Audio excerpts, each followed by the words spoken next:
Halo, jumpa lagi di Kapten Channel. Topik kali ini kita akan membahas bagaimana menjadi seorang nahkoda, kapten kapal. Check it out.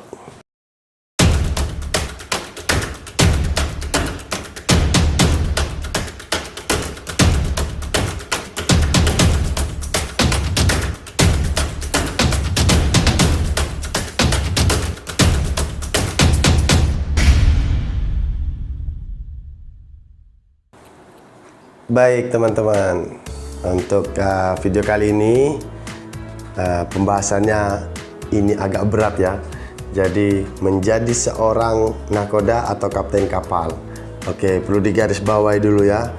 Menjadi seorang kapten atau nahkoda di atas kapal ini selain tugasnya berat, tanggung jawabnya juga besar. Jadi ini tidak boleh main-main. Kita sebagai nahkoda di atas kapal itu sebagai decision maker. Jadi sebagai pengambil keputusan, dan itu harus bisa dipertanggungjawabkan sebagai seorang kapten di atas kapal. Baik teman-teman ya. Oke, video saya yang kali ini ada 3 tips. Dan tips ini tolong konsentrasi baik-baik karena ini tips untuk teman-teman bisa menjadi kapten di atas kapal. Oke teman-teman ya, jadi nanti tips-tips dari saya ini tolong teman-teman konsentrasi dari tips yang nomor 1, nomor 2, nomor 3, dan tips yang terakhir akan ada kata kuncinya biar nanti teman-teman lebih mudah untuk dapat promosi sebagai kapten di atas kapal. Oke, saya mulai ya. Tips yang pertama, sama seperti video saya yang untuk dari second mate menjadi chief officer. Jadi nanti teman-teman boleh nonton video saya yang linknya akan ada di atas sini. Jadi itu menjelaskan bagaimana dari second officer untuk naik jabatan menjadi chief officer. Jadi teman-teman selain mempersiapkan diri, juga teman-teman juga harus siap secara ijazah dan dokumen ya. Jadi untuk ijazah ANT1 atau Master License itu lebih baik dipegang sebelum naik ke kapal. Jadi setelah mempunyai ijazah ANT1 atau Master License, jadi teman-teman sebenarnya sudah pantas untuk panggil kapten, karena kapten itu adalah sebutan untuk orangnya, panggilan yang posisinya nanti sebagai master di atas kapal. Oke, itu tips yang pertama ya. Yang kedua, biasakan teman-teman mulai mengambil alih tugas-tugas dari kapten di atas kapal. Belajar bagaimana kapten menentukan keputusan, belajar bagaimana tanggung jawabnya, bagaimana cara handling kapal, maneuvering, atau nanti belajar bagaimana menjaga suasana kerja di atas kapal. Itu penting ya teman-teman ya. Saya sedikit flashback ke belakang. Biasanya dulu di perusahaan tempat saya bekerja, yang ditanya pertama kali itu adalah bagaimana kapten dan bagaimana koki di kapal. Karena dua orang ini akan menentukan bagaimana suasana di atas kapal. Satu, kapten itu untuk masalah pekerjaan ya, suasana kapal. Kalau kaptennya galak, mau kerja salah, nggak kerja salah, kerja dimarahin, salah sedikit diomelin, itu nanti suasana di atas kapal menjadi kurang nyaman. Sama dengan koki. Kalau kondisi perut sudah lapar, terus nafsu makan sudah naik, jadi begitu masuk ke dapur, makanan tidak enak atau makanan kurang, dan itu akan merubah mood orang-orang yang akan bekerja di atas kapal. Jadi dua orang ini akan berpengaruh besar di atas kapal menentukan suasana kerja. Jadi nanti teman-teman sebagai nahkoda, sebagai kapten menjadi salah satu dari orang ini. Jadi menentukan suasana di atas kapal. Jadi teman-teman juga harus belajar bagaimana nanti berinteraksi dengan kru, bagaimana nanti menghadapi masalah-masalah yang istilahnya nanti disampaikan oleh kru kepada kita sebagai kapten. Jadi teman-teman harus menjadi lebih bijak untuk menentukan sikap, mendengarkan permasalahan-permasalahan dari kru.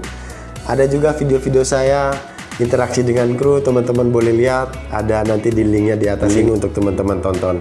Oke, itu tips yang nomor 2. Sekarang lanjut tips yang nomor 3. Oke, dari 2 tips yang di atas tadi, tips nomor 3 ini juga tidak kalah pentingnya teman-teman ya. Jadi setelah teman-teman mempersiapkan diri, mempunyai ijazah NT1, terus yang nomor 2 tadi teman-teman juga sudah mempelajari dan mengetahui bagaimana cara kapten menentukan keputusan, cara handling maneuvering bagaimana, kru di kapal dan lain sebagainya. Yang nomor 3 ini, teman-teman harus bisa menjadi orang yang bisa dipercaya oleh kapten. Itu salah satu faktor yang bisa membuat teman-teman cepat untuk naik menjadi next master ya di atas kapal.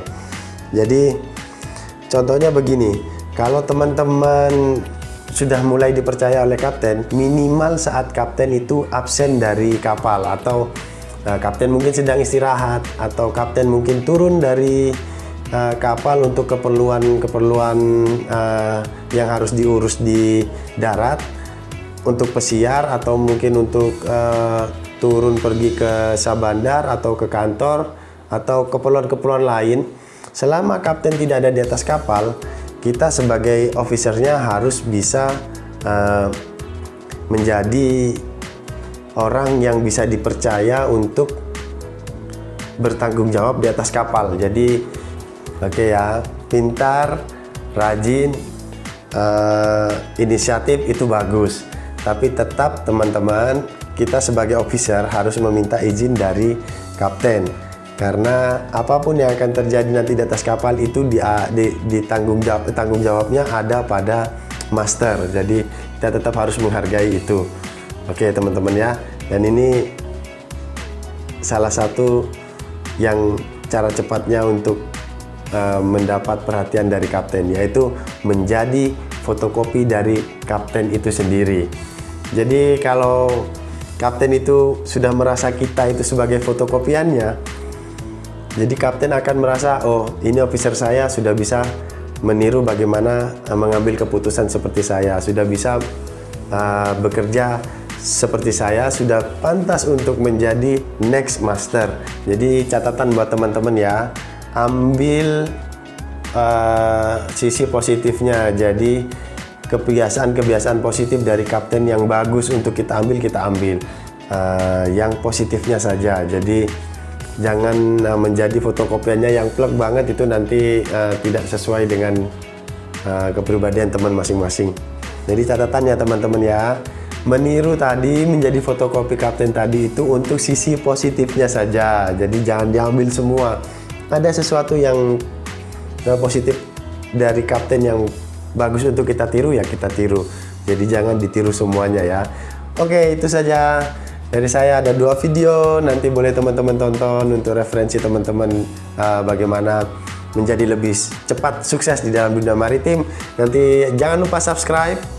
Untuk teman-teman yang baru datang di channel ini, mungkin teman-teman ada pengalaman yang lain yang boleh teman-teman share, nanti share di bawah video ini.